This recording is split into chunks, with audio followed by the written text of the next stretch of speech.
नमस्कार दोस्तों। आज की तारीख है 24 दिसंबर 2020। दिन है बृहस्पतिवार।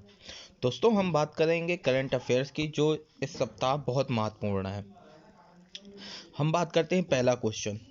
अमेरिकी संसद ने बहुप्रतीक्षित कितने 100 अरब डॉलर का कोरोना वायरस महामारी पैकेज कानून पारित कर दिया है। तो दोस्तों, जैसा कि देख सकते हैं, अमेरिकी संसद ने जो हाल ही में 900 अरब डॉलर की सहायता का कोरोना वायरस महामारी सहायता पैकेज कानून पारित कर दिया है। ये आर्थिक सहायता पैकेज में कई अमेरिकियों के लिए प्रत्यक्ष भुगतान और व्यवसाय और बेरोजगारी कार्यक्रमों के लिए सहायता प्रदान करने की व्यवस्था की गई है। हाल ही में जो आपके राष्ट्रपति बने हैं अमेरिका के, उन्होंने भी, जो बाइडेन ने भी इस पैकेज का स्वागत किया है। दोस्तों, फिर बात करते हैं अगले क्वेश्चन की। अगला क्वेश्चन करता है कि हाल ही में किस देश के मंत्रिमंडल ने देश के रक्षा बजट को लगातार 9वीं बार बढ़ाने के प्रस्ताव को मंजूरी दी है। दोस्तों, हाल ही में किस देश के, तो ये यहाँ पे भारत है, नेपाल है, बांग्लादेश है और जापान है।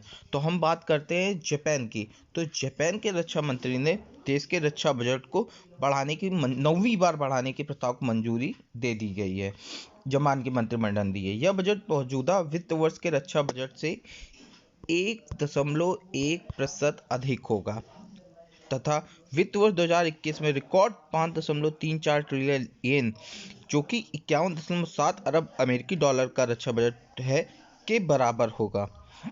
अगले वर्ष की शुरुआत में से 106 ट्रिलियन येन 106 ट्रिलियन येन, जो कि 10.3 खरब अमेरिकी डॉलर के बराबर है, बजट के साथ संसद की मंजूरी दी गई है। ये सब ओईसीडी सुगा प्रधानमंत्री हैं जापान के, उनके पहले कार्यकाल का पहला बजट होगा। ठीक है दोस्तों, अगला क्वेश्चन हम देखते हैं। अगला क्वेश्चन है, फार्मूला 1 के किस दिग्गज खिलाड़ी और 7 बार के चैंपियन को 20 दिसंबर को बीबीसी का साल का सर्वश्रेष्ठ खिलाड़ी चुना गया। बीबीसी का सबसे सर्वश्रेष्ठ खिलाड़ी चुना गया है लुइस हैमिल्टन को। आप जानते हैं ये सर्वाधिक बार फार्मूला 1 ग्रैंड स्लैम जीतने वाले ड्राइवर है लुइस हैमिल्टन ने फार्मूला 1 विश्व चैंपियन लुइस हैमिल्टन ने BBC sports personality of the year 2020 का अवार्ड जीता है। यह दूसरा मौका है जब 35 वर्षीय हैमिल्टन ने sports personality of the year का खिताब जीता। इससे पहले इन्होंने साल 2014 में यह पुरस्कार जीता था।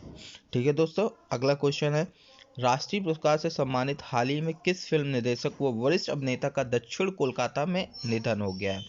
तो दोस्तों, ये क्वेश्चन है कि राष्ट्रीय पुरस्कार से सम्मानित किस फिल्म निर्देशक और वरिष्ठ अभिनेता का निधन हुआ है। तो यहाँ पे ऑप्शन है हमारे पास जगन्नाथ गुहा, मुकेश बिष्ट, राजेश पुरी और रघुवीर नवरेकर। तो दोस्तों, कौन सा होगा इसका आंसर? इसके आंसर है जगन्नाथ गुहा जी के बारे में बात करें तो राष्ट्रीय पुरस्कार सम्मानित फिल्म निर्देशक वो वरिष्ठ अभिनेता जगन्नाथ गुहा का दक्षिण कोलकाता के एक नर्सिंग होम में निधन हो गया। जगन्नाथ गुहा को साल 1986 में फिल्म मित्र निकेतन वेलनाथ के निर्देशन के लिए राष्ट्रीय पुरस्कार से सम्मानित किया जा चुका था। उन्होंने दिवंगत बांग्ला फिल्म अभिनेता सौमित्र चटर्जी के साथ कई नाटकों में अभिनय भी किया है। वे नाटक मंडली जिगर के सलाहकार भी रहे हैं। जगन्नाथ गुहा सत्यजीत राय फिल्म एंड टेलीविजन इंस्टीट्यूट के पूर्व डीन व शॉर्ट फिल्म एसोसिएशन के संस्थापक भी रह चुके हैं।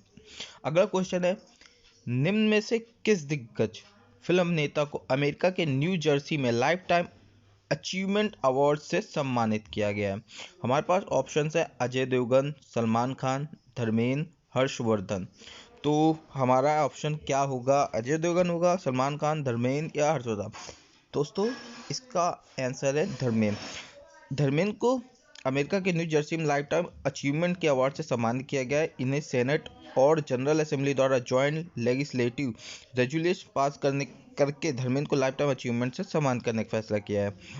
इन दोनों प्रस्तावों को सदनों ने अपनी सहमति और हिंदी सिनेमा में धर्मेंद्र के योगदान की तारीफ की गई है। धर्मेंद्र ने 6 दशक तक अपने कैरियर को 300 से अधिक फिल्मों में काम किया, लोगों को मनोरंजन किया और अमेरिका की न्यू जर्सी असेंबली द्वारा लाइफ टाइम अचीवमेंट से सम्मान पाने वाले पहले भारतीय बने हैं। दोस्तों, पहले भारतीय। अगला क्वेश्चन है, किस राज्य सरकार ने कुछ शर्तों के साथ राज्य में जल्लीकट्टू कार्यक्रमों के आयोजन को परमिशन दे दी। और आपको पता है कि जल्लीकट्टू कार्यक्रम कहाँ पे होता है, ये खेल कहाँ पे होता है? तो आपको पता है तमिलनाडु में।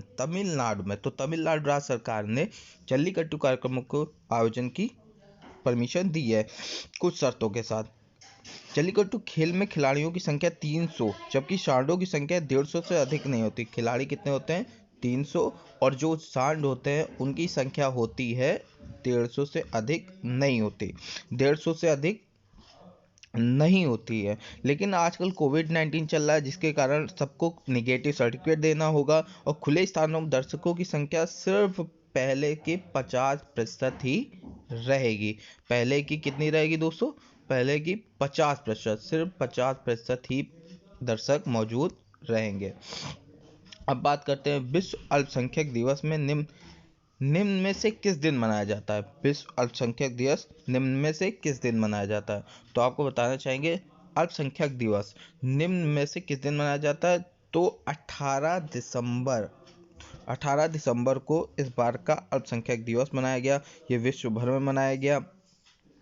प्रतिवर्ष 18 दिसंबर 1992 को संयुक्त राष्ट्र द्वारा 1992 से इसकी शुरुआत हुई थी। प्रतिवर्ष 18 दिसंबर को अल्पसंख्यक दिवस मनाने की संयुक्त राष्ट्र द्वारा मनाने के लिए दिया गया था। ठीक है दोस्तों, अब आगे बात करते हैं। हाइपरसोनिक विंड टनल परीक्षण सुविधा प्राप्त करने वाला तीसरा देश निम्न से कौन बन चुका है? हाइपरसोनिक विंड टनल परीक्षण सुविधा प्राप्त करने वाला तीसरा देश निम्न में से कौन सा देश बन चुका है? तो ऑप्शन है आपके पास नेपाल, पाकिस्तान, बांग्लादेश, भारत। नेपाल, पाकिस्तान, बांग्लादेश, भारत। तो आपको बताना चाहेंगे कि भारत, हाल ही में भारत हाइपरसोनिक विंड टनल परीक्षण सुविधा प्राप्त करने वाला पहला देश बन चुका है, जिसको रक्षा मंत्री राज सिंह ने हैदराबाद में परीक्षण सुविधा का उद्घाटन किया। अमेरिका और रूस के बाद भारत ऐसी परीक्षण सुविधा की शुरुआत करने वाला दुनिया का तीसरा देश बन गया है। पूर्ण रूप से भारत में विकसित यह प्रणाली भारतीय उद्योग जगत की समन्वित साझेदारी का परिणाम है। हाइपरसोनिक प्रवाह के अनुकरण की क्षमता वाली यह प्रणाली भविष्य में अत्यधिक जटिल एरोस्पेस और रक्षा प्रणालियों के कार्यान्वयन से प्रमुख भूमिका निभाएगी। धन्यवाद दोस्तों। अब आप